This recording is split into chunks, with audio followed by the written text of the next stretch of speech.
Faith has a new frequency. The Spirit of Huntsville. KHSPLP, Huntsville, Texas. Spirit 94.3.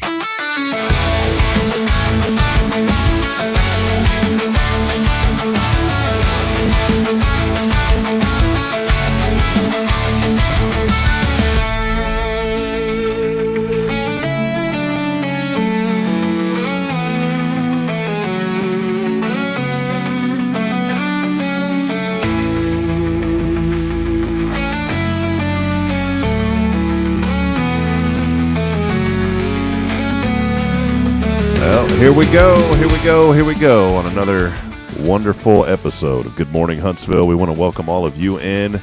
Thanks for hanging out with us here on a faithful Friday. Boy, faithful it is.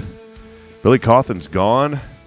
He decided to get on a cruise ship and go away. And then I pulled up this morning. I thought it was somebody else. And this big, nice truck out there. It's a different truck that I've never seen before. I said, man, who is that?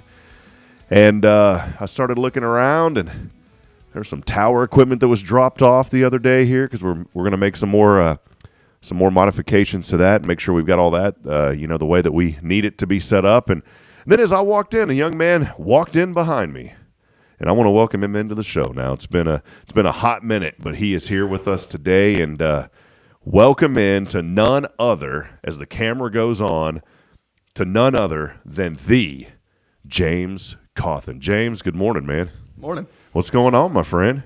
Nothing much, just trying to figure out life now that I'm out of high school. There he is, James Cawthon, the only son of Billy Cawthon, here with us today. James, it's so good to have you, man, as we get started. And I know your dad is on the cruise ship right now, celebrating, 20 years with your mom, right? Yep. 20th anniversary. Well, James is an extraordinary young man, and I wouldn't say I've seen you grow up, but I've seen you grow up a little bit, probably since you were about maybe 14, 13. Would that be right? Somewhere around that? You're probably hitting it close. You were in junior high, I guess, when I first met you. You were late in your junior high years. Yeah, probably closer to 13, 12. Yeah, ain't that crazy, man? It is. Last 6 years don't feel like 6 years. At least for me. I couldn't tell you anyone else, but... Yeah, it's crazy how it happens, right? Yeah. Well, James, I wanted you to hop on this morning. I know you came just kind of hang out too, but I wanted you to hop on. I want you to share a little bit about your journey, which I think is going to inspire some other folks out there, maybe even some young people out there that are going to say, if James can do it, then he's going to give me the motivation to do it. As we do get, and we're going to talk about what that is in a moment. As we do get started, though, this first segment is always on Spirit 94.3. We're usually on the air for about 15 minutes or so. And we do want to welcome you in this morning to another edition of Good Morning Huntsville as we inspire and uplift our community. I'm Rob Hipp, and again, James Cawthon here with us this morning. Underwriting support is made possible in part by Elliott's Jewelers, online at elliotsjewelers.com, and also underwriting support made possible in part by Sam Houston Memorial Funeral Home, their website, SHMFH.com. Well, James, let's go right into it, man. Your high school journey came to an end. Did it feel like it happened abruptly? You did it the right way, but did it happen abruptly and then you were like, wow, what just happened? Walk us through that, man. I don't think necessarily. Back in junior high, like you said, I was taking high school level courses because I'm like, it feels like all the math courses, those were the easiest ones to take for me. But I thought, I'm going to go to college. Let's get some college credits in high school. First 3 years, I'm taking all the college level courses. I'm passing them. Then I realize, what do I want to go to college for? What were you wanting to go? Did you have any? You just want to do the basics and then figure it out, or what was going on? I couldn't tell you. Careers sound so interesting when you're looking at them, but you go and actually meet with someone for the day. You're like, oh my god, that is the most boring thing ever. And what got me back into the fire service is because my uncle at the time, Donnie Smith, was a lieutenant for Huntsville. I know Donnie, yeah. Okay. And I just rode out with him a few times, and I'm like, this is fun. Remember going to Crabs Prairie? They have all metal playground equipment. It's the best for down here in Texas. Okay, sure. well, hold on. Let's don't jump into the Crabs Prairie yet because there's some more to the James Cawthon story. All right. Okay. So you're in high school. You're trying to figure it out. You're taking some college credit. Somewhere along the line, I know you were involved with FFA, right? Did you do FFA stuff? I know your sister does. Were you into FFA? I was just not as involved as she is. Okay. I never saw I never saw a need for me to become an officer. When I went through it, my first 2 years, you had these really gung ho kids who were doing it, and that's what they wanted to do. I joined just because it was nice to join. Teachers were nice. Activities were something I grew up doing. Were you doing any CTE stuff and the career technology education stuff?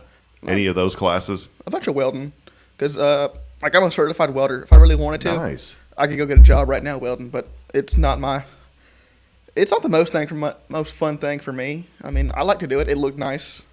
It's one of those skills I'll keep now. I'll probably end up using it at home somewhere. Yeah. Burning half the field down. But here's something, though, that you just said. Certified, you picked that up in high school. I got a chance to tour that CTE area over there at Huntsville High School. Mm-hmm. For just as a young person, that's got to be pretty cool to think, man, we've got this right here at our school, right? Oh, yeah. Especially like our cosmetology program. Yeah, I've been in there and seen all the wigs and the mannequins. Yeah, we probably push out, I don't know, probably 40 certified hairdressers a year. Yeah. Well, it doesn't sound like a lot, but you get 40 kids a year in a graduating class. That's a ton like for Huntsville. Yeah, it's like a tenth of our graduating class. And then not to mention that, but most of our kids go on. We have a auto tech class, which we have 2 shops for that. You have your small engine and your large engine. I spent most of my time in the small engine class because of the teacher, Jared Thyssen. He also works at Napa. I don't know if you ever seen him around there. Because he would just you could take like a fishing reel because he used to be a tournament bass fisher. Nice. Okay. And I brought an old Shimano reel. I'm like, I don't know what's going on. I've taken it apart twice. And he gets in there, and it's like watching someone paint. I can't watch Bob Ross, but I can watch him fix a fishing reel all day. It's just what soothes me. So we kind of continue the story again. James Cawthon hanging out with us this morning. Billy and his bride, beautiful bride, they are out in the ocean right now, celebrating their 20th anniversary. So that is why James hanging out with us this morning. And James, I want to dig in a little bit about how faith has played an important part of your journey. We'll get into that in a moment because we always want to lift people up. That's the whole point of this show and this first segment that we do over Spirit Radio. But then somewhere along the lines, you started to allude to this. You got interested in the fire academy and the firefighting business. Take us through that. How did all that happen? And you told me some stuff earlier that maybe we can let the people out there know that I didn't know about your dad. But take us through that journey, man. So about partway through junior year, I'm riding out my uncle, and I'm like, oh, this looks really fun.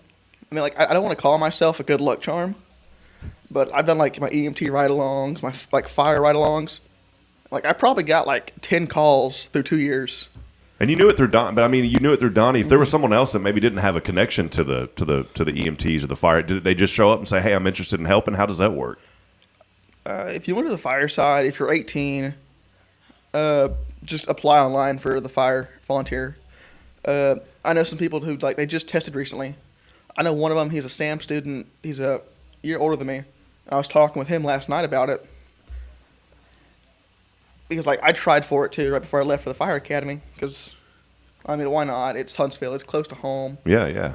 If I get a job here, I'll live at home a few more years. What's the worst that could happen? Yeah. But yeah, if you really want to help out, try there. I mean, if you don't live in Huntsville, you have Riverside, you have New Waverly, Crabs Prairie, and it's just, I mean, depending on where you go, it's going to be different each time. Because if you want. Because I know Crabs Prairie, we're not a full paid time department, you're not going to see us as often up there. Especially, I mean, we'll be up there for calls, but during the day, during your lunch break, you try and stop by, we probably won't be there. Gotcha. Most of the people there have jobs during the day. Yeah. Compared to Huntsville, there's someone up there every day, and they have the admin at their main station off Sam Houston. You go in there and just talk to them, and you'll probably be able to apply. And the chief's probably in there too. He'll come out and say hi to you once in a while. Good man here in Huntsville. Yeah, he is. So you're riding along, and I know I kind of steered you in a different direction here, but you're riding along, and then with Uncle Donnie, take us through the rest of it because the story doesn't end just riding along with Uncle Donnie. There's a lot more to the story. Yeah. So I turned 18, and I realized I'm finally able to apply for some volunteer positions. So I apply with Huntsville because it's the second closest station to my house. Yeah, yeah. The first one's Crabs Prairie. So I apply there. A lot of the same people there right now are there. My father was there back in the late 2000s. Back when he used to be fun. That's what people would call him. Are you saying back when Billy used to be fun? He's not fun anymore, huh? He is purely work-driven now. Deanna's here, by the way. It's kind of bash on Billy for a moment here. Son, father bashing. So continue on. All right. But yeah, early 2000s. He was a senior in high school. He started. And I think I'm having the same problem he is. We're up there too much. Because it was bad enough when he was there. The people there thought he was an orphan. He would show up every day after school, every weekend, just nonstop. He'd either be there or working, which is kind of what I'm doing right now because it's so much fun to be up there. He was either doing that or picking up bread for your grandmother. He sent me the text messages that your grandma sends him of just like she'll send a picture of bread and that means go get the bread for me. That or it's a question mark. She'll send a question mark, and then like he'll ask, "So what do you need?" I forgot. Yeah. But like it's the only person I listen to. Or she'll text me and ask me should I come over, and I'll be in College Station. I'm like I'd love to. Yeah. But I'm gonna need about 4 days before school's off. Gotcha. Yeah, no. I keep redirecting you, James. Sorry, man. I'm throwing you off. So you're going through this journey. Your dad and Donnie was there. Your uncle. Your dad's inspiring you. There's some pieces along the way with your dad too that I had no clue about that you were telling me, and I know that and this was before you were born. So this had to inspire you even a little bit more. Tell us about all that. So, if you know anything about the way Crabs Prairie is set up now, after 2008 or in 2008, they took the Pine Prairie station and they acquired it. So it's a Crabs Prairie station now. Mm-hmm. That's who it's under because it's more financially sound. If that makes sense. Yeah, yeah. But at the time in 2004, 2005, my father was a captain over the Pine Prairie station and a lieutenant over the Crabs Prairie station. So he took some pride back then. We still have some of the old trucks from back then. He loves to drive them, loves to wash them. He likes being out there. Well, so do I. It's oddly happy to be out there. If it's a weird way to put it. No, everybody needs their little place, man. That's your place, you know. Yeah, that's another thing. I felt weirdly happy the first time I stepped in the Huntsville fire station. Like I wasn't doing anything. I was just sitting there, but I was happy. And I think it's one of the big things that got me on this kick. It's like, where else can I go to work where I'm just happy all the time? Yeah. It's like, if you're not happy, why are you working there? But you had to go through Fire Academy, and I know there's some other pieces. And one thing I'll mention real quick, your dad ended up being a captain at one of these. I didn't know that. Did you know that? I had no clue. Deanna Irwin's with. I had no clue. Billy Cawthon was a captain at a firehouse. No idea. Yeah, see, we're learning things. Billy may not want us to know this, but James is pouring it out, so that's what you get for not being here, Billy. Yeah. So I mean, that had to inspire you. You weren't born yet, but that had to be inspirational for you to say, man, my dad was a captain and did all these things, right? Yeah, I mean, we have all those old helmets. They're just sitting in a room. They're real nice. I mean, the captain one's the nicest one by far because it's the nice red, nice traditional leather helmet. It's just sitting there staring at us. We need to bring that and put it on the center. See, this is why I didn't drill a hole in the center of the table. It's to put things like this. So next time, James, bring that for us. Yeah. Put a little lazy Susan so we can turn it around. Yeah. So you get into this. You're inspired from family members, but you had to go to training. So we'll kind of reconnect the pieces. You get out of high school. You say, I want to get into the fire academy. You go to Bryan College Station, right? So tell us a little bit about that journey and kind of how all that happened and how long it was. I know that there was a lot that you had to do. So before going to Bryan, I had a week break out of high school before starting my EMT academy. That was a 12-week program at Lone Star Montgomery. Mm-hmm. Every Tuesday and Thursday from 9 to 3, you'd go out, you'd go to class. I wasn't the biggest fan of it because we weren't doing anything with our hands. It was just you listen while I teach. Not a huge fan of that, but that's how we chose to teach. I'm a huge fan of the EMT side. I will admit more than I thought I would be. Yeah. Especially just going out and doing it. But truly, I want to stick to fire. I want to go somewhere where I'm just burning stuff down all day. I thought you guys were supposed to put stuff out. Did you want to burn down stuff all day? Dan, I thought they were supposed to put stuff out. I did too. I know. This is like the diesel guy on the internet. internet. I thought a fireman was to de-escalate the fire. But yeah, so if anyone Crabs Prairie's out there listening, just ignore what James just said, by the way. Yeah, so that was a 12-week program. It was nice. It was fun. I got my EMT around then. And let's see. I got a call one day from like a Columbus, Texas number. I'm like, oh my God, who is this? Mm-hmm. I got a call from the, I don't know what it's called. It's like the admissions coordinator. I don't know her official title. Miss Byram from Teeks. She gave me a call, said, if you want to, we have 2 Canadians who can't make it to Teeks. There's a spot open for you. Would you like to come fall of 25? Now, Teeks is the academy. What does that stand for, just for the folks out there that don't know? It's the Texas A&M Engineering Extension Service. Okay. They do anything from your linemen to your police to your firefighters. So they're incorporated in all this. Gotcha. They are. Okay, so you get the call. What happens? I'm just ecstatic. It's like, oh my God, it's what I want to do. I'm fast-tracked in a way. Who connected you to this Teeks, though? I mean, because they didn't just, I mean, they had to know about you through somebody, right? So my father, back when he was a firefighter, he'd go to summer school at Teeks. It's where firefighters from all over Texas would come, and you pick out your classes for the week. And can't tell you what all he picked, but I know he's somehow an industrial certified firefighter. I don't know why he'd ever get that, but because where would he fight fire down here unless you go to Madisonville? Yeah. But he went, and we started talking about it, because at first I was going to go Lone Star, Montgomery. It's close. We have family down there in Conroe. Mm-hmm. Wouldn't be that bad of a drive. And then we get to thinking. Not thinking, thanking. Yeah, this Huntsville. You Get better the get it thinking. right. It's just like what makes Texas A&M stand out? It's like people know where Texas A&M is. They don't know where Lone Star, Montgomery is at unless they've been through here. Mm-hmm. It's if you have the chance to go somewhere where there's a name behind it, take the name. I mean, it may not do you any good, but it may stand out between you and the next candidate. Oh, okay. Which is what I thought. It's actually some good advice. So you had applied to go to this program, and then they had an opening because the Canadian couldn't make it, so you got to slide right on in. Oh, so I don't want to call it the #1 fire academy in North America, but But it's pretty legit. I mean, like I'm pretty biased. Yeah, it's the largest fire field in Texas. Mm-hmm. I had 9 Canadians in my class, and it was just one of those things to where, like, why are you coming from all the way up there down to Texas? Yeah. Which, I mean, that was just. Well, it's like when you think of Sam Houston and the criminal justice program, people come from that. We have a family here from Lebanon that found out about Sam Houston because of how high ranked they are with criminal justice. So, so you go through Teeks. We watched your graduation, by the way. Congratulations on that. That was really cool. And so after Teeks, was there an opportunity immediately with Crab's Prairie, or how did that come about, James? So we're still strictly volunteer. Okay. So we have a plan to become a duty crew, which just means you have a chance to get paid if you're certified fully. It's been in the works for a while now. I'm not high enough to know what's going on.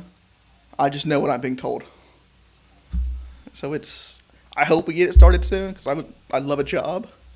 But I just love being out there day or night. I'm going to go, even though I live probably the furthest away, which, I mean, it's all right. I make the truck sometimes. You get to carry a radio and all that cool stuff? I have one in the truck. You got the scanner. Okay. That's when you know you're legit, Deanna, when you got the scanner. Yeah. Deanna and I need a scanner if we can get one somehow, just so we can walk around and be like, hey, we're legit. I'll go to Walmart and see if I can't find us one. Yeah. Get like a little $8 walkie-talkie Yeah. for us, though. Not the multi-$1,000 ones he has. Yeah. That's my biggest fear, is dropping that thing or just breaking it. I mean, like, I'm sure someone else has to an extent. It's like, I know, like Dodge, they're also volunteer still. I was talking to one of their members last night, and they ran over their pager last night. Oh, man. And I'm thinking, oh my God, if that was me. They still make pagers?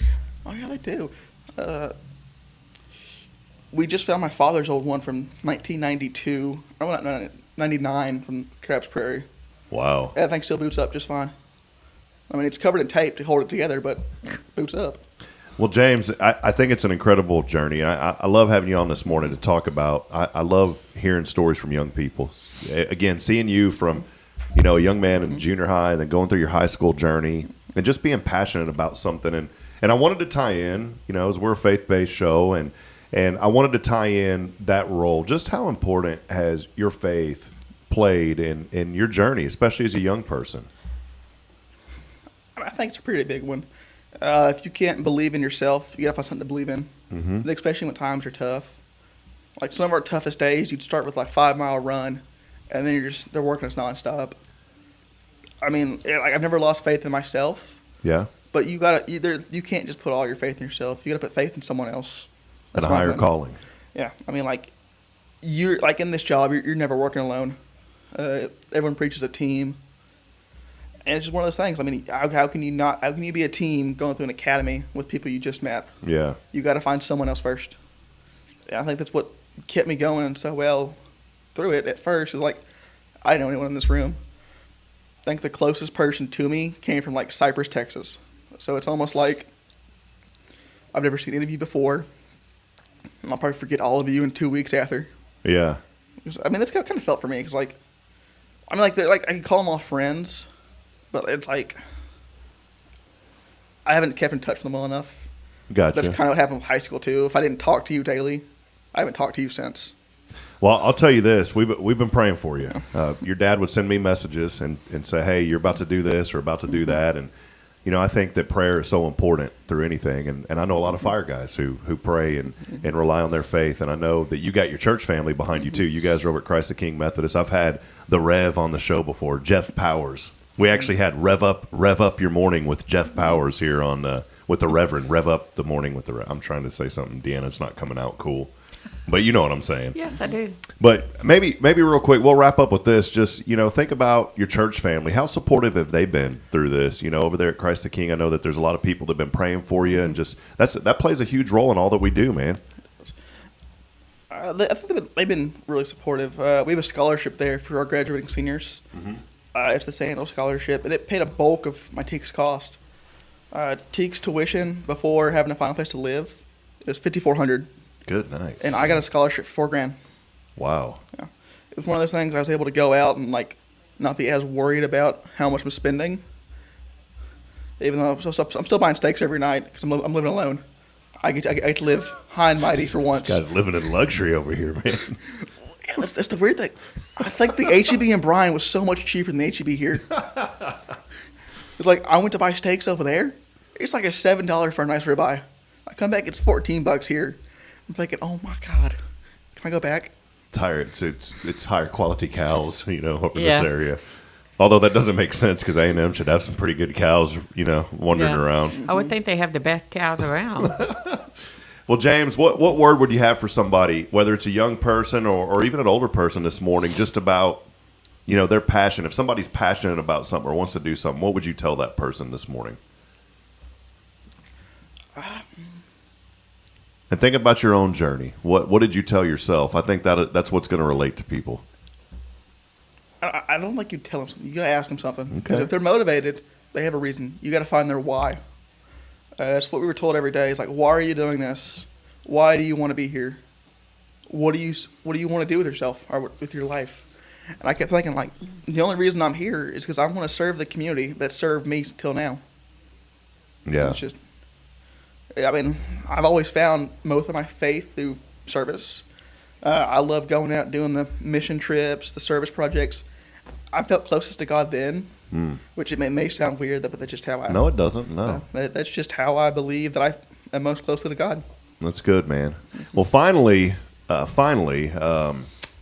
what's the dream? You know, I know you're at Crabs Prairie, and that's a great organization. I didn't realize they have all the stuff that they had that you were talking about. But you know, where do you want to be if you look ahead 5 years? You're going back and you're listening to this show because it's archived, and you hear young James at 18, and here you are 20. I'm trying to do math with you. Here you are 23 years old now, and you're looking back.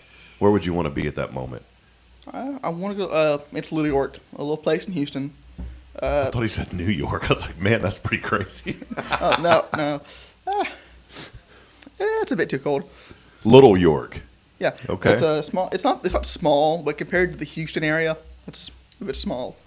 One of the captains volunteers at Crabs Prairie, and I've been able to talk to him a lot about it.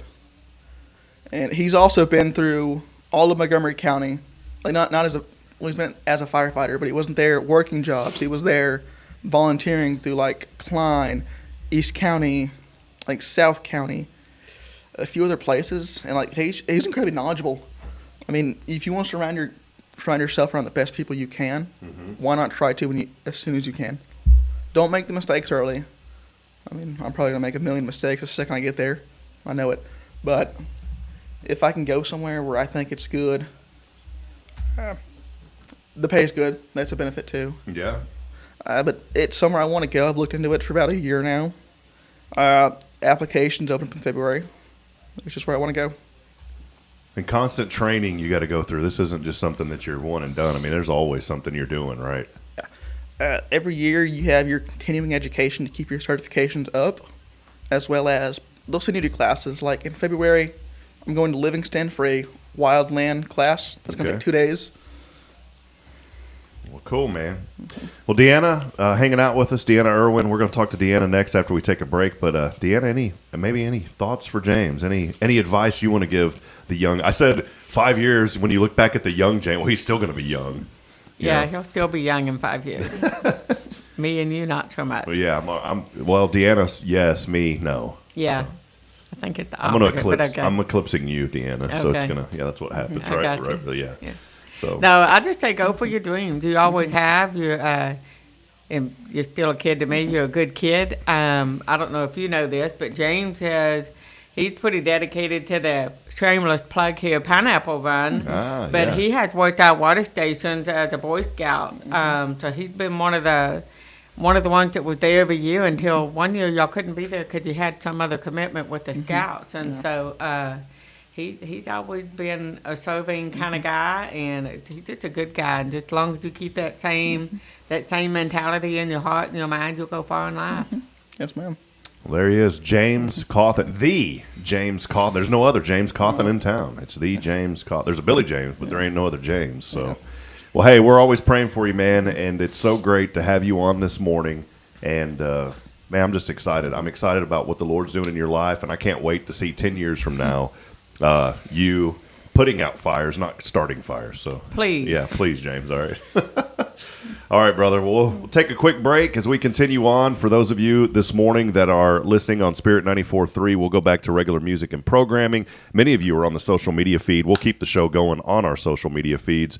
So make sure that you follow us if you'd like to continue the show at HelloHuntsvilleTX.com or the Hello Huntsville YouTube channel. We'll take a brief break, though. We'll talk with Deanna Irwin, who's making her second appearance this week.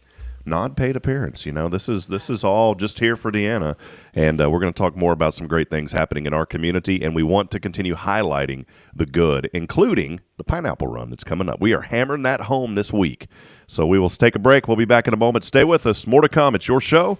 This is Good Morning Huntsville here on Spirit 94.3.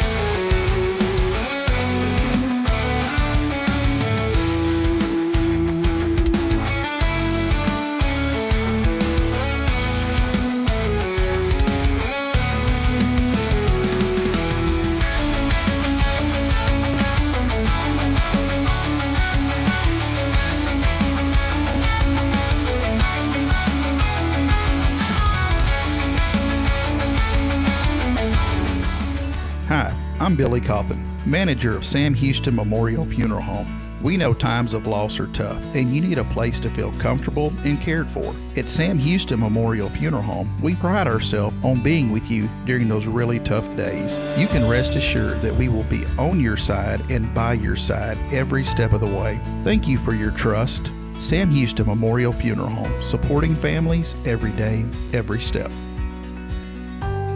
This is Guardian Defense in Huntsville, Texas, a trusted family-owned and operated gun store and range in the heart of East Texas.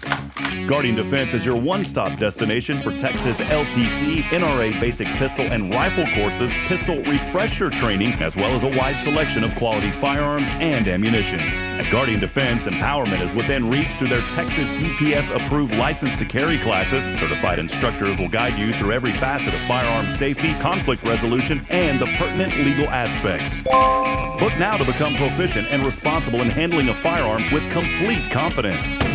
For the eager learners, the fundamentals of pistol and rifle usage await discovery in their comprehensive 8-hour NRA basic courses.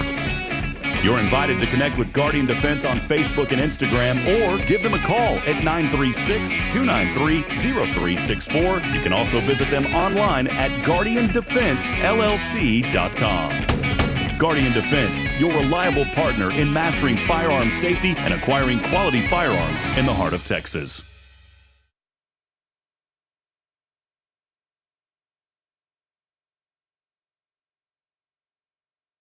Hey friends, Rob Hipp, Media and Community Outreach Minister here at First Baptist Church, Huntsville. Let me ask you, when's the last time you felt real hope? Maybe it's been a while since you've been to church, or maybe you've never felt connected to a church at all. Well, friends, that's okay. Here at First Baptist, we're a harbor of hope, and we welcome everyone just as they are. We have programs throughout the week for all ages to come together, ask questions, grow in faith, and find the hope that only Jesus Christ can bring. Whether you're looking for a fresh start or a community to call home, we'd love for you to join us. Come experience something real. For more information, visit fbchuntsville.org. First Baptist Church Huntsville, a harbor of hope. This harbor of hope, we are safe inside.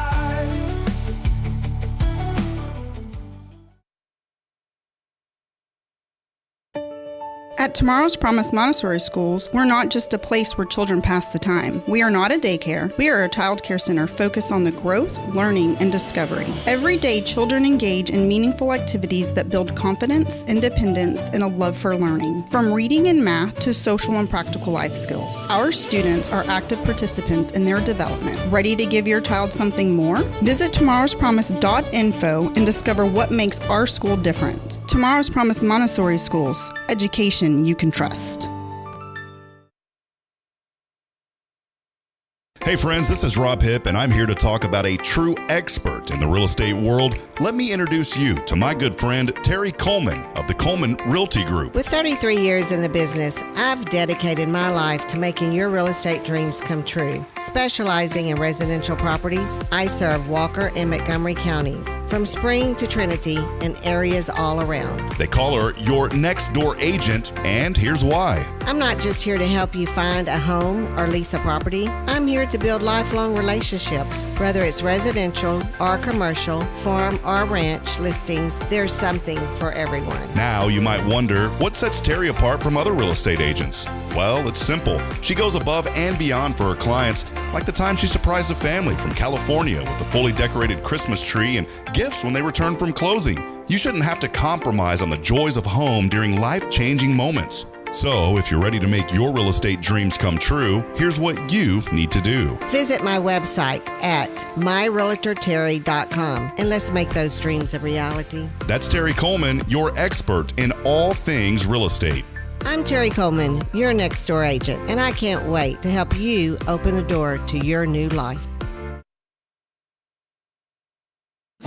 The church should be transformational. And maybe you've never been to church, or maybe life has left you feeling lost, but Jesus says, "Come to me, all you who labor and are heavy laden, and I will give you rest." At First Baptist Church Huntsville, a harbor of hope, we're not trying to fit in with the world. We're here to help you step into something greater, a fresh start, a new life in Christ. Join us this Sunday at 10:45 and see what God can do in your life. Visit fbchuntsville.org. Hope is here, and we're saving a seat just for you.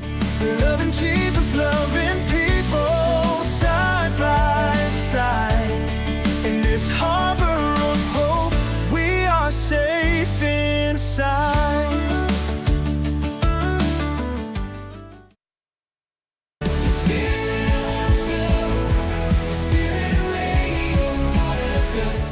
This is KHSP-LP, Huntsville, Texas, the spirit of Huntsville. Support for SpiritRadio.fm comes from loyal listeners just like you. Want to help spread the good news across Huntsville and beyond? Underwriting opportunities are available for loyal listeners, businesses, and nonprofits. Visit SpiritRadio.fm and tap Donate today. This is Billy Cawthon of Sam Houston Memorial Funeral Home, and you're listening to Spirit Radio, the spirit of Huntsville.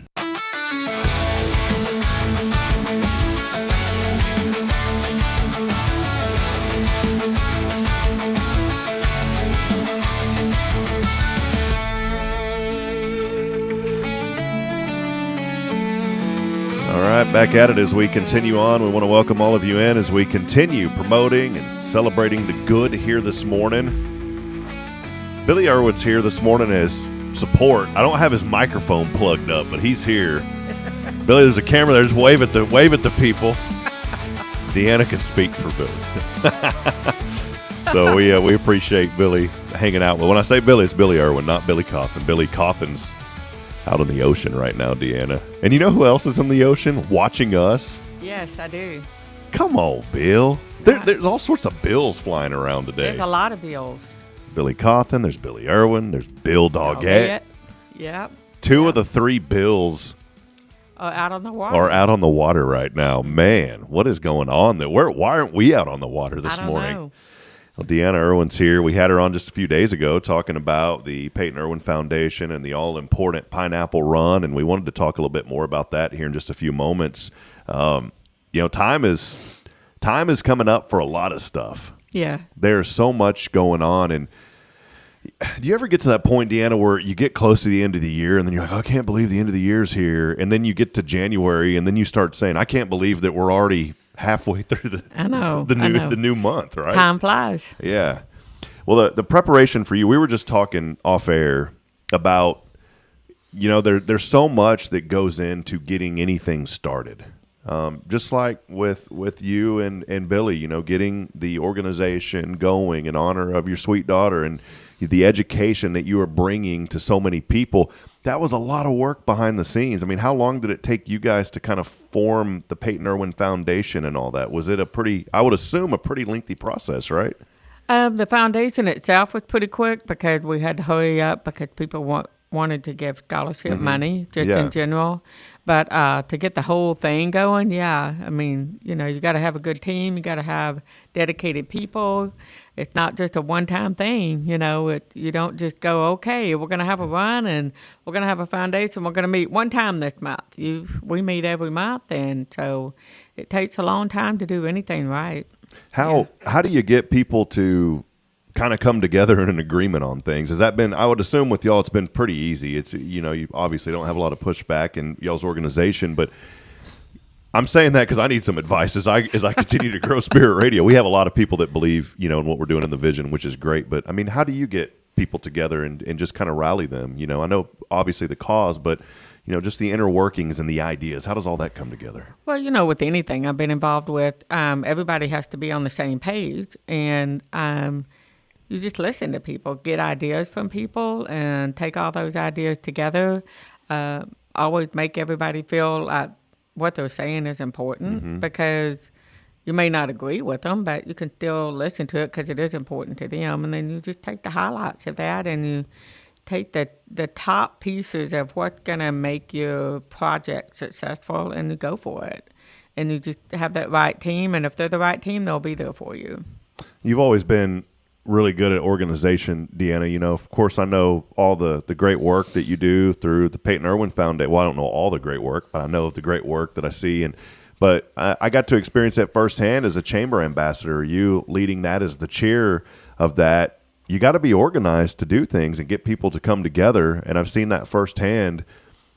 What's the challenge of getting, because you have to keep me organized. Deanna sent me emails, I haven't got this yet. And you're like, I'm not telling you again. So there's at a point you got to be stern with people too, You do. I mean, if you sign up for something, you know my story on this. If you sign up for it, you're an adult. You need to do your part just as well. Otherwise, I could do it all by myself, you know. But yeah, you got to be organized. You got to keep in mind all the different personalities you're working with and figure out how to get around that sometimes. But, yeah. Sometimes you got to direct people even whenever you feel like, man, I don't want to be a jerk, but I got to tell this person. Just like right now, James, man, do you mind grabbing that coffee for Billy that I fixed up earlier? It's right around the corner over there. I forgot to give Billy's. Yeah, it's right out there. I was trying to segue into that. Thank you, young man. I asked Billy while ago, you want some coffee? Yeah, man. And then we went into a break, and I forgot to go grab it. So thank you, James. See, I didn't want to tell that poor young man go get that coffee. He's not my minion, but thank you, James. I'll have to pay him later for that. But there's a perfect example. You find people who are willing to say, you know what, whatever you need, I'm going to help you. And you get those people and you get those people to rally behind you, and you see great things happen, right? Exactly. Because you're not the only one with the bright ideas.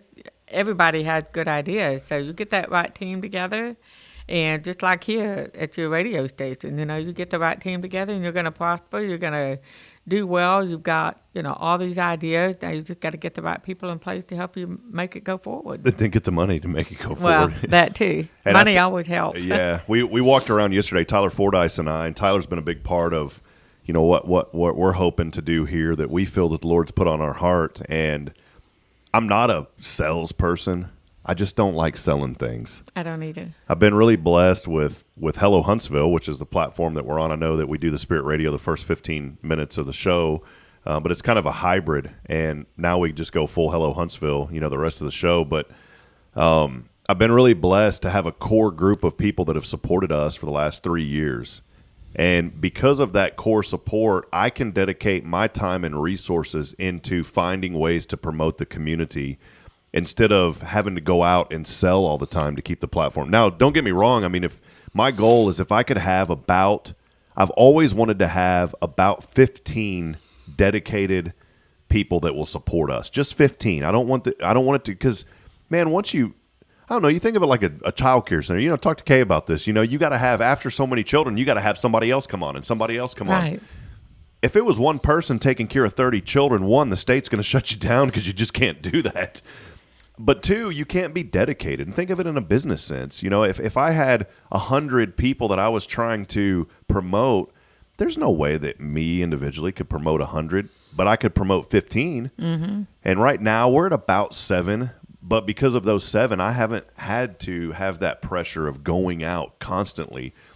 And I'm tying this in, and I appreciate it. One of them's Elliot's Jewelers. You see his logo up on the screen, and of course Sam Houston Memorial Funeral Home, always with us on a Friday. I'm pointing at James because it's like by association with the family, right. With Billy. But it's the same thing with the Peyton Irwin Foundation. You have had core people who have been with you since you guys started this thing. And that means that you can focus on the educational resources. Of course, you're always out getting, looking for sponsors, but that's not the main focus. You don't have to sit there and focus on that, right? Right, exactly.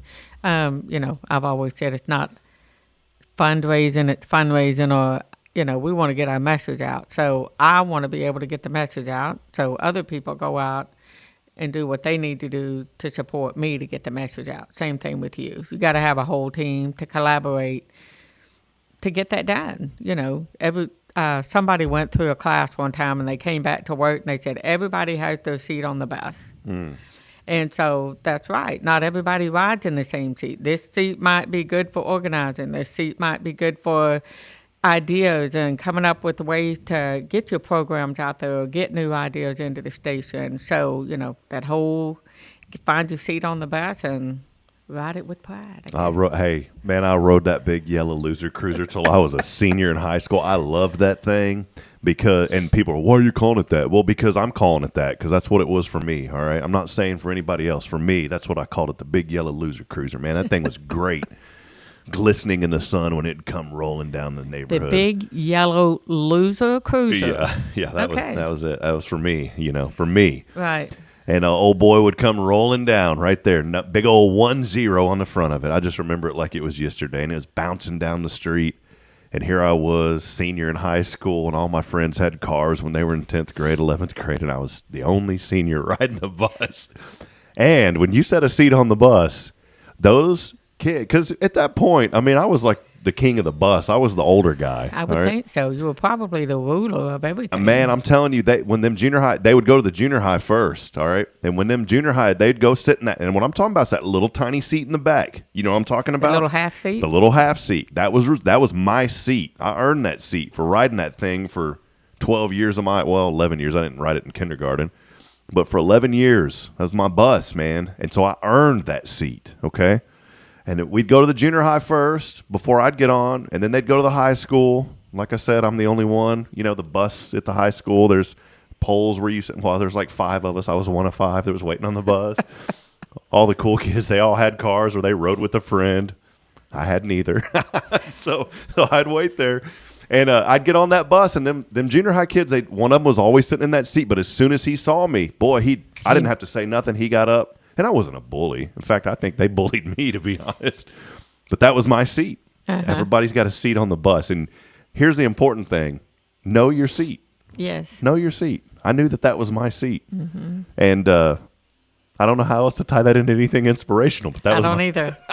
I don't either. Billy over here is like, I don't know either, man. You're digging yourself in a hole, man.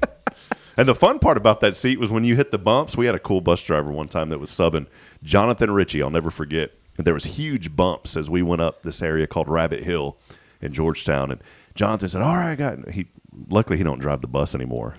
Now he's a worship leader at a church in that town, so we can say this now. He'd get fired for driving the bus if he was still doing this. He'd say, all right, guys, we're about ready to hit that bump. Start bouncing.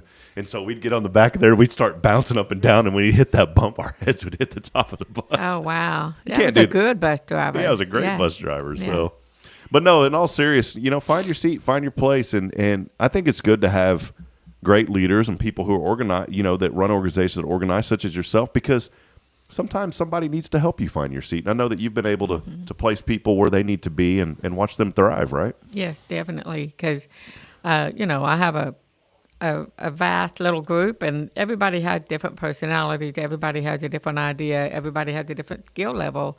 Some people come in and, my person that goes out and gets my sponsorship, she's on it. That's not my seat on the bus, I promise you, because I'm like you. I don't like to ask people. I can ask people for something if it doesn't benefit me in any way, but it's so hard to go out and ask people, hey, would you like to do this? But I can ask them to come run, or I can ask them to help me staple something up, or, help me build or something like that. But, yeah. I've always just did sales by relationship. Just get to know somebody. And then I think everything else falls into place, And I don't know, there's some people that are really good salespeople and really good at procuring sponsorships. And boy, I need 3 or 4 of those on my team. But like yesterday's perfect example, Tyler Fordyce and I Tyler's been helping me here, and we were just walking around the square. I said, let's just go say hi to people. And my idea at first was like, I'm not going to leave anything with them, because in the sales world, you're taught, well, if they just say leave something, they're not interested. But then I started thinking about all the times when I had my IT business and people would come by. I didn't have time to chat with people a lot of times, but I would read stuff if they left it with me. Oh, okay. So that whole sales thing, I think it's misconstrued in some way. I understand the premise of it is to get the sell and, move on and then you got to service it. But what I'm getting at is yesterday, it was just so much fun walking around the square, talking to people. You were intentional on just meeting them and forming a bond, not necessarily out. What can you do for me? It was just like, hey, let me meet you. Yeah. And I mean, we knew a lot of them. Right. So it was kind of going in and saying hello again. I went and saw Paula over at the Antiques, and then I went to see Pam. And by the way, Pam is in surgery this morning. Nothing major, but over at Bargain Box. So say a prayer for Pam that surgery goes okay. It should be a pretty routine type deal. But I went by to see her. She wasn't there, so Tanya was there. So I said hi to her, and then I kept walking. I'm an and I wish Billy's mic was mic'd up, because he would either say that's cool or he'd say, come on, man, I'm an antiquer. I like to go antiquing. At 41, I like Billy's over here like, come on, man. I don't know what it is. I can't go anymore because my children are so young, they'll break everything. Oh, yeah. Braylon's at the age where I could take her now because she knows to put her hands behind her back. But we have so many cool antique shops here in town. Yeah, we do. So I went by, I saw Kathleen over to Niche in Time, and then we walked around and we stopped over, I guess there's what is it? It's like the massage. Is it a massage place there on the square? You know what I'm talking about? Like there's the nutrition place to the left of it. There's like a MB. Yeah. She's changed her name. She's MB now. It's like a med spa, right? It's a spa, facials and massages and spray tans and all that fun stuff. I had no intention, not in a negative way, I just had no intention of walking in there. Right. But as we walked by, they had a Bluetooth speaker. Well, guess what the Bluetooth speaker was playing? Christian music. And so I immediately got on the phone and I was like, Tyler, is that our station? It was not. Oh. So I was like, we need to go in and let them know that we have a local station. Yeah, a Christian station that's playing the same music. Uh-huh. And so there was a relationship that we formed there, meeting the young lady, and she gave us the owner's information, and then we walked by and said hi to Diego. It was just, and I said, hey, if you want to support, great. If not, don't worry about it. But here's some information, and I'll talk to you down the road. Mm-hmm. And that's it. Yeah. And so I think that the challenge is always, it's not getting the information out. It's getting people to buy into the vision of what you're trying to do. That's the challenge. Yes, it is. It is. there's a lot of challenges in life. But to get people to buy in, they have to believe in what you're doing, and you have to be able to sell it the right way. And it's not necessarily selling, but you've got to get that message across to make them go, that's something I want to help with, or that's something I want to be involved with, for sure. How did the idea for the run? Because there could have been multiple avenues that you could have said, we're going to have a dinner, we're going to do this, we're going to do that. But the run, what specifically led to the run for this? Because it's turned out to be, one of the well-known runs in town. Good. Well, the run came about because I'm not a runner, so it wasn't my idea. You know that. And if you see me running, something's on fire, call him. Because something's wrong. No, he ain't going to put it out. Remember? Oh, that's right. He wants to build the He's fire. going to add fuel to it. I forgot. You're going to have a long time before you live that down. You know that, right? So anyway, we just wanted something where we could reach a bunch of people at one time. And somebody said, what about a run? 5Ks are a big thing right now. You get everybody there. You get their attention for, 15 minutes maybe before the run even starts. You get that time that's just focused on you to spread your message.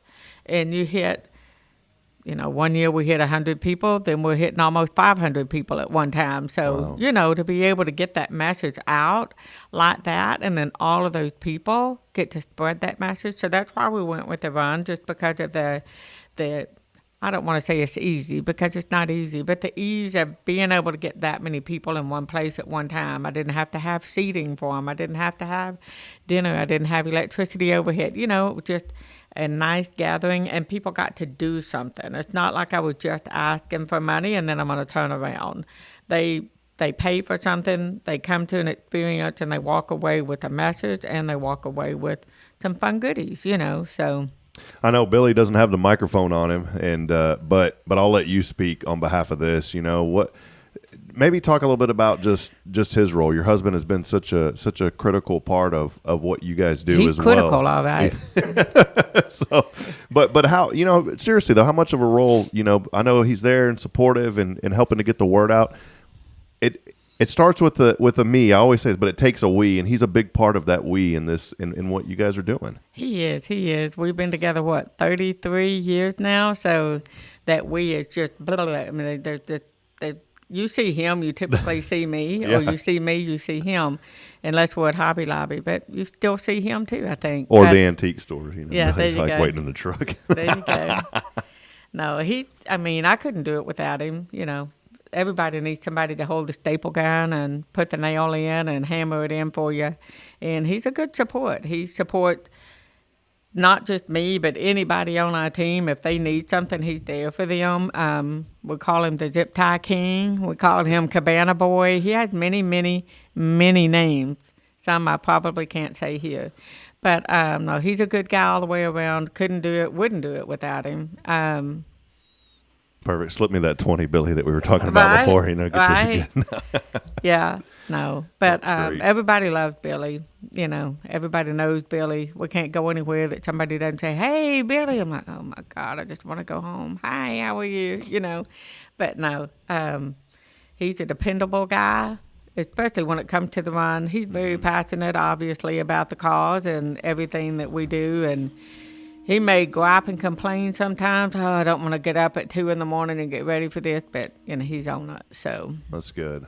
Well, I wanted to tell y'all just as a friend, that there's a lot of people in this community that do so many good things, and as a friend, I've always appreciated all that y'all do for Huntsville and for bringing awareness to such an important thing. It's helped me reevaluate what I do, and I'm mindful every time now when I get in the vehicle and it's so cool now because my daughter, I've taught her to say, don't use your phone, get off your phone. And so, it's hitting me more and more because there are still those tendencies when I get to a red light and I'll kind of lean down and I'll be like, oh, I heard something and I'm stopped.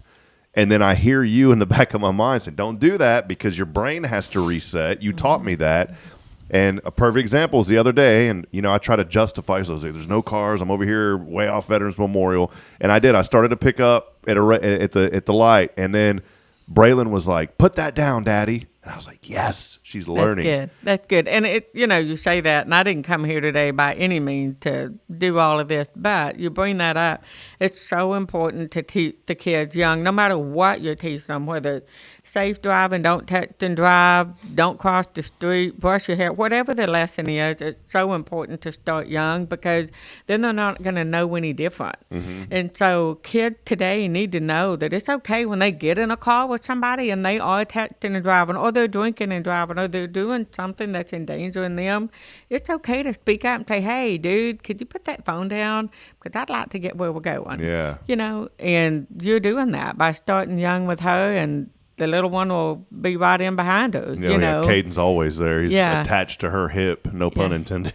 So, see, she's teaching him by, you've taught her, now she's teaching him, because he hears that every time she says it too. So, my niece, I love her, but boy, she is a stickler for driving. And I said, Zoe, I've been driving a lot longer than you. I didn't tell her that. I was thinking that.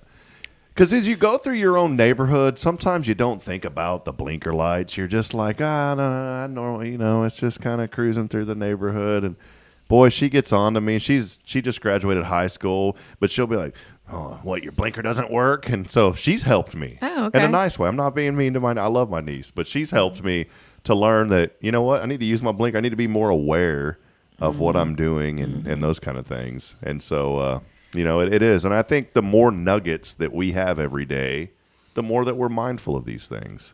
Yes. Some things may not happen right overnight, but the more that you think about it, the more that you're going to say, okay, I know that I need to do this, whatever this may be.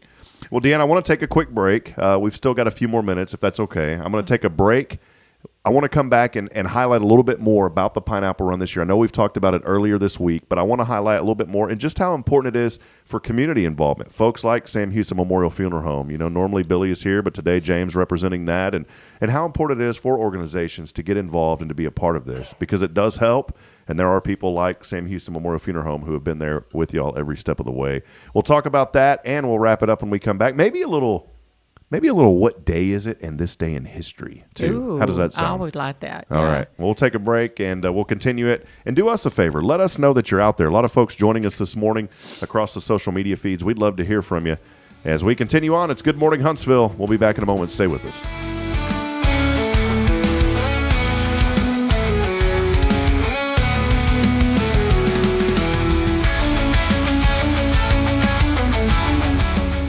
Hi, I'm Billy Cawthon, manager of Sam Houston Memorial Funeral Home. We know times of loss are tough, and you need a place to feel comfortable and cared for. At Sam Houston Memorial Funeral Home, we pride ourselves on being with you during those really tough days. You can rest assured that we will be on your side and by your side every step of the way. Thank you for your trust. Sam Houston Memorial Funeral Home, supporting families every day, every step.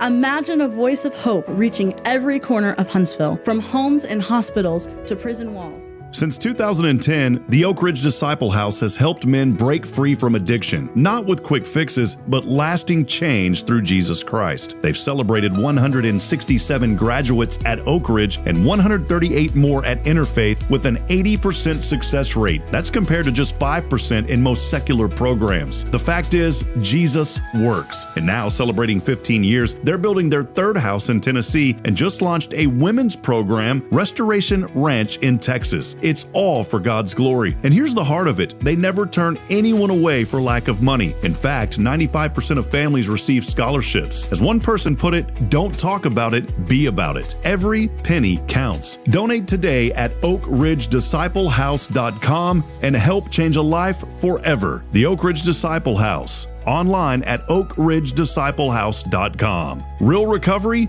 real hope. The church should be transformational. And maybe you've never been to church, or maybe life has left you feeling lost, but Jesus says, "Come to me, all you who labor and are heavy laden, and I will give you rest." At First Baptist Church Huntsville, a harbor of hope, we're not trying to fit in with the world. We're here to help you step into something greater, a fresh start, a new life in Christ. Join us this Sunday at 10:45 and see what God can do in your life. Visit fbchuntsville.org. Hope is here, and we're saving a seat just for you. Loving Jesus, loving people. inside. In this harbor of hope, we are safe inside.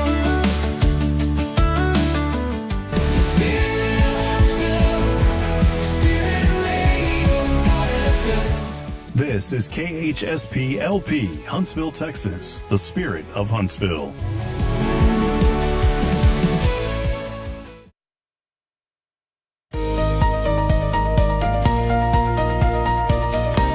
This was my music last night for the Call to Neil show. You like that? James like, I don't like that. James wants there to be a little twang. Well, I went to high school and now I'm in the fire.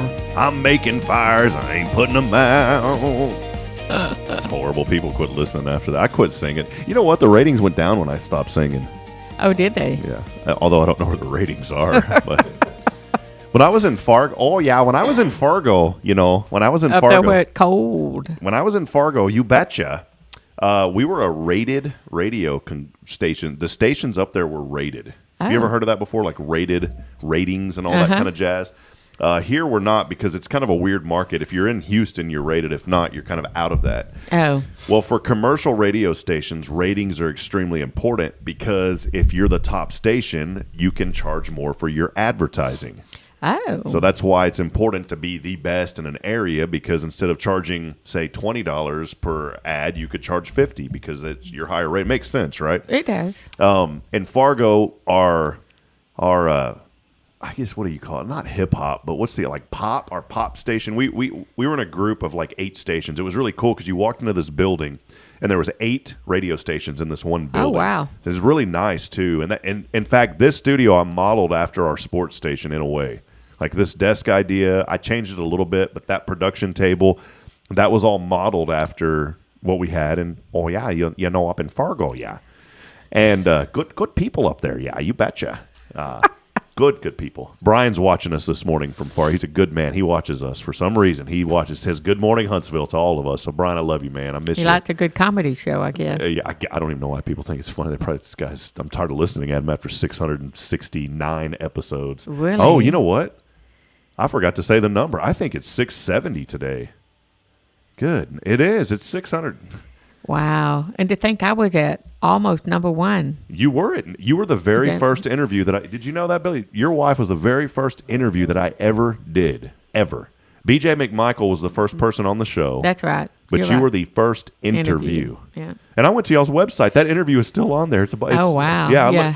I looked good back then, brother. You know, it's crazy what 3 years does to a person. So, man, I was saying, yes, we know. So where did that boy go, you know? Well, Deanna, I wanted to highlight real quick, and then we're going to go. James is going to hop back on. He's got some This Day in History for us in a little bit. But before we do that, we're talking a little bit more about the Pineapple Run coming up. Community support is so important. Organizations like Sam Houston Memorial Funeral Home have supported you guys, and many others are a part of it.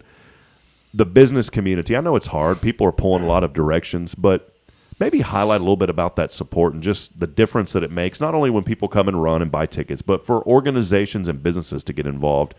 How much does that help the Peyton Irwin Foundation? Well, when a business gets involved, it's not just one fold. It's not just a monetary thing helping us. It's helping us bring awareness to that business, that they support causes that are important to the community. It helps us because obviously it gives us the financial support that we need to be able to bring our message to you. You know, it's not free to go out there and do all these things, but they're important. They support you, and because you have the support of your community, it kind of gives you a little bit more of a backbone to be able to go forward with your message. Hey, if my message is good enough for this business to support me, then I must be doing something right. Let's keep going and let's keep building upon this because we have their support, and I want to support back to them by doing good with what they give me. So it's an inspiration for me, and it's a good advertising outlet for the album. Is it too late for somebody that may be listening this morning to say, you know, I've heard about the Pineapple Run. I know the story. I want to get involved. I've been thinking about it for 2 or 3 years. Is it too late for them to get involved? What opportunities are out there for somebody? It is not too late. We have sponsorships available still.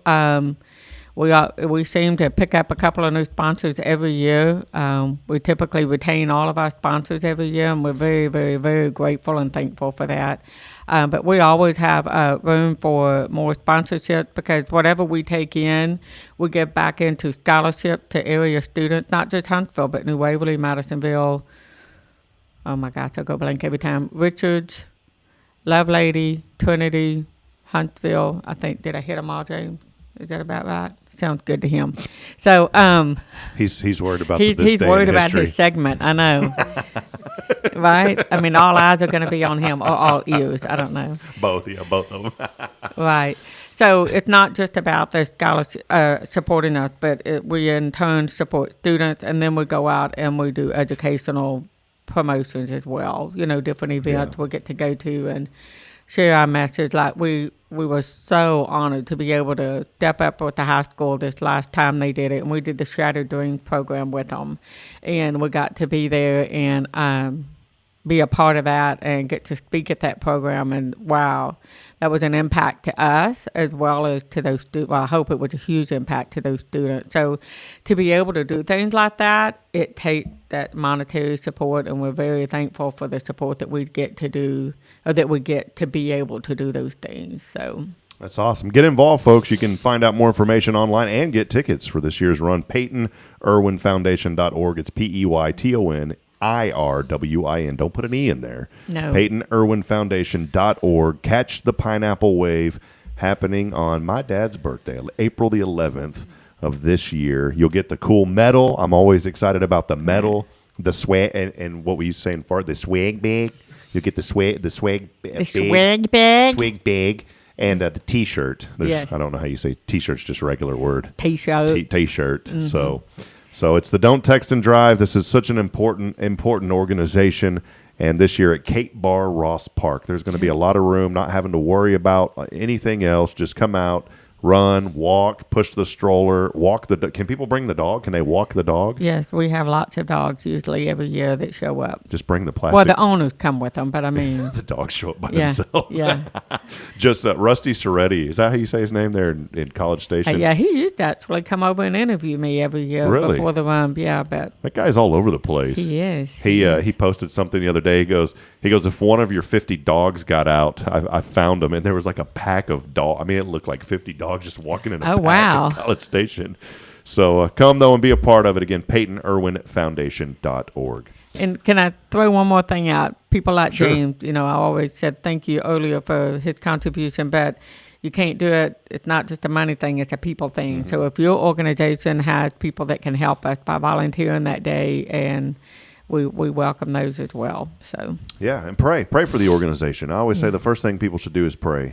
Pray and just pray that the Lord will continue to provide. He will, but just continue to pray, and that's what I love about this community. And people come together. I've never seen people. I'm biased, but too bad. I've never seen people come together in the way that they come together here in Huntsville.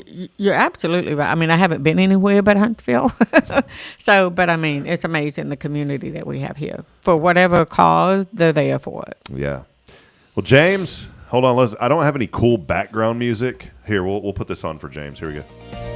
It's time for the James Cawthon Friday Report. This day in history.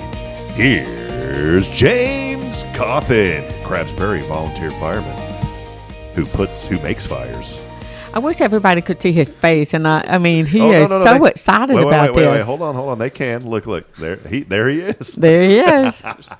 What do you got for us today? You may have to pull that mic forward, James. We got to be able to hear you. So, what do you got for us today? First things first.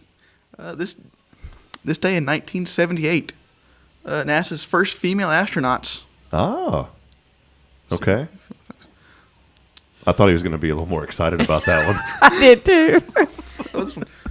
I won't even say how old I was. But 1953, the Corvette is introduced. Wow. Okay. But I do have to ask you a question. When you said that, why did you point at Deanna when you said 1953?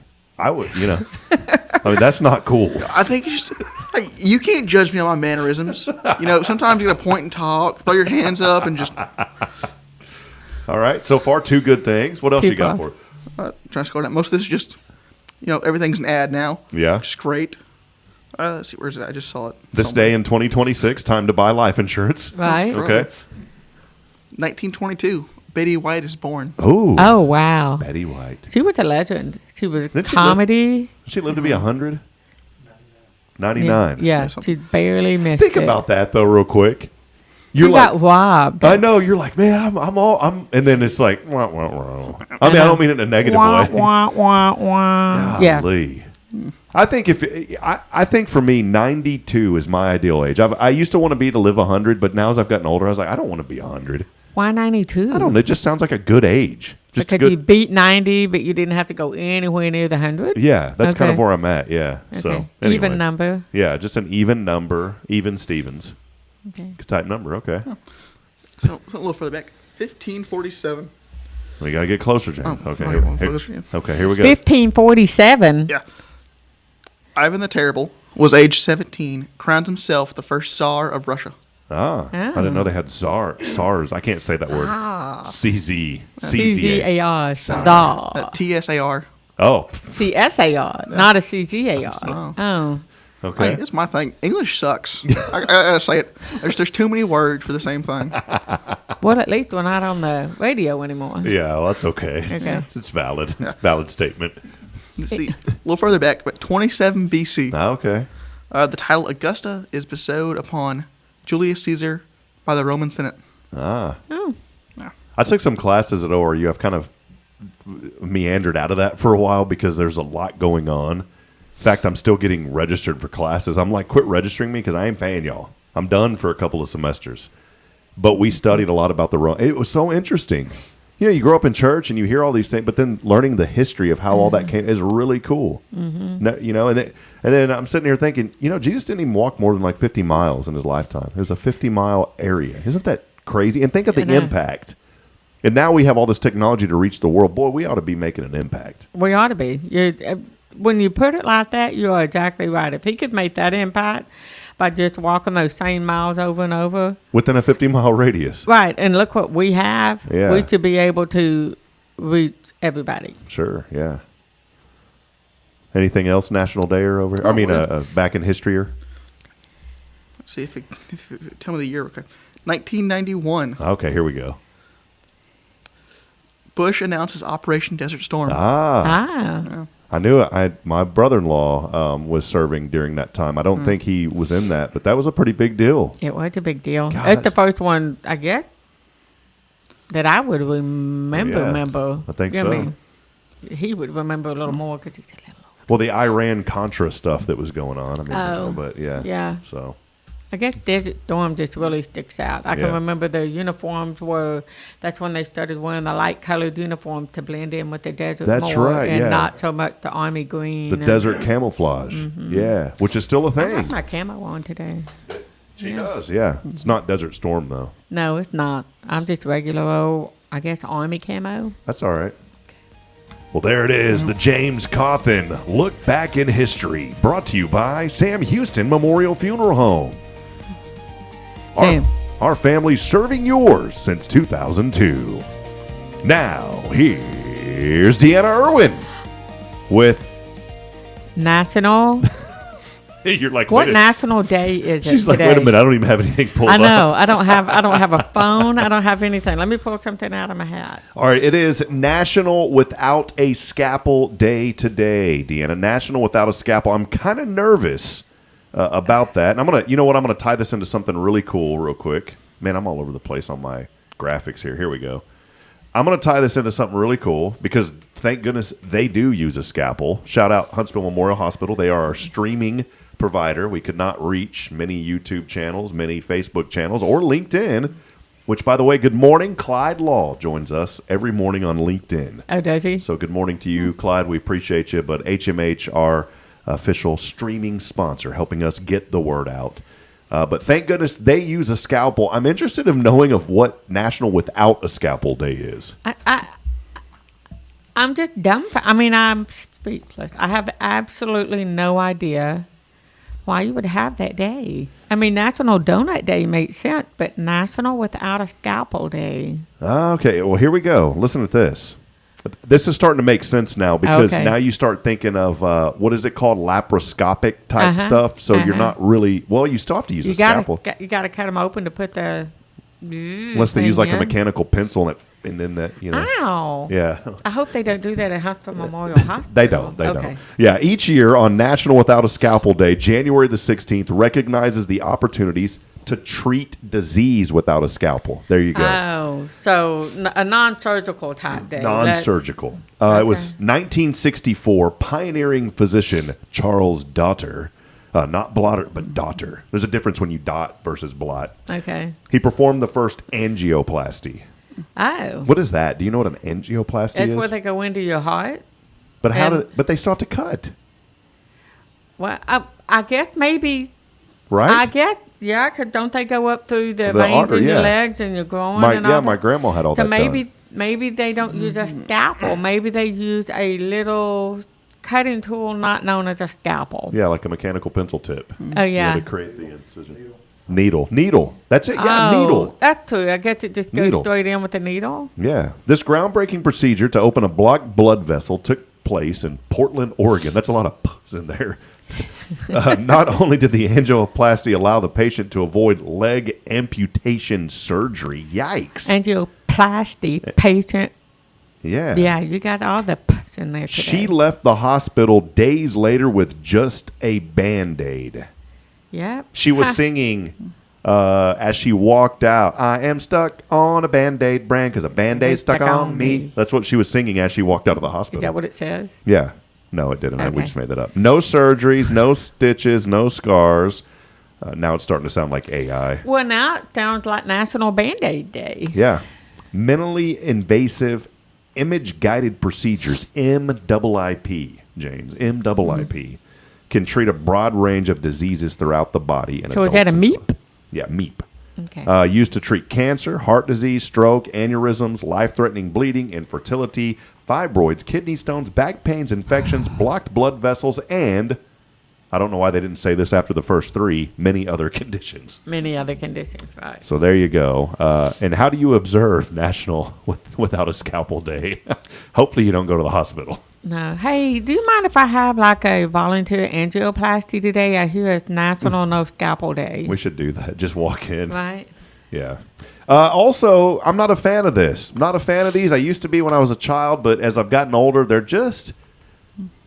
I used to make fun of people that would, not in a negative way, but I'd make fun of people who'd be like, oh, that food has a weird texture. I'm like, I don't eat food for the texture. I eat it for the taste. Oh, I can't But- eat food because of the textures. Raw vegetables, they're out for me. But as I've gotten older, it has changed. You resonate with that, don't you? I do not like the texture of what it is today, National Fig Newton Day. Oh, fig Newtons are so good. They're good, but I don't like the texture. The texture. It's like you're biting through this bread sticky blah. Blah. Yeah, I don't know how else to describe it. Are you a Fig Newton type guy, James? Are you a Fig Newton? Not particularly. You know what I am going to say? Fig Newtons today are not what they were when I was a kid.